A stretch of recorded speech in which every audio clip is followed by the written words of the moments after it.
back to my channel. Blake Lively's new movie Another Simple Favor premiered yesterday on Amazon Prime, released directly to streaming, and it has sparked a wave of media headlines. She appeared on Seth Meyers last night, and unsurprisingly, her remarks did not come without consequence. During the interview, she made a statement addressing her ongoing lawsuit with Justin Baldoni. When I say there were consequences, I mean that any public statement she makes can and will be used against her in court. One of the allegations in this lawsuit is that Blake is engaged in a smear campaign aimed at damaging Baldoni's reputation and seizing control over the rights to the film It Starts With Us. Her end goal remains unclear, but I found it strange that she used her children to frame the emotional tone of her statement. She said something along the lines of, "I'm leaning on my kids right now, they're my only source." And Seth Meyers responded with, "Since you brought it up, would you like to say something?"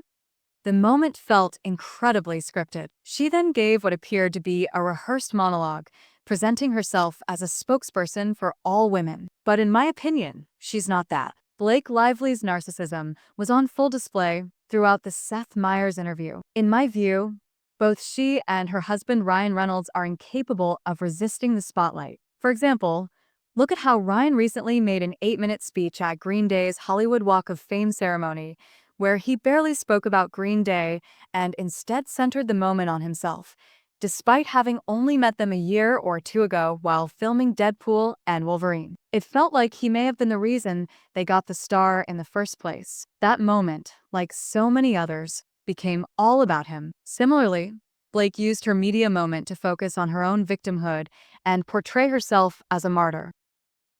This is a common tactic among covert narcissists, playing the victim and manipulating sympathy to serve their own interests. It's clear to me that Blake and Ryan are currently misleading the public, and Another Simple Favor is just more evidence of that. The movie itself is awful, truly terrible. I watched it only because it was free with my Amazon Prime subscription. The plot was chaotic and confusing. I couldn't even understand why Stephanie would be in Capri. Despite claiming to be a co-lead, Blake barely appears in the film. I was genuinely surprised by how limited her screen time was. In one scene, her character threatens to sue another character, Anna, into oblivion for using her name and likeness. Lawsuit threats are a recurring theme in the film, and she even talks about destroying people. I'm not sure when those lines were written, whether they were added in post-production by Paul Feig, but they struck me as highly inappropriate given Blake's real-life $400 million lawsuit. If you're embroiled in such a serious legal battle,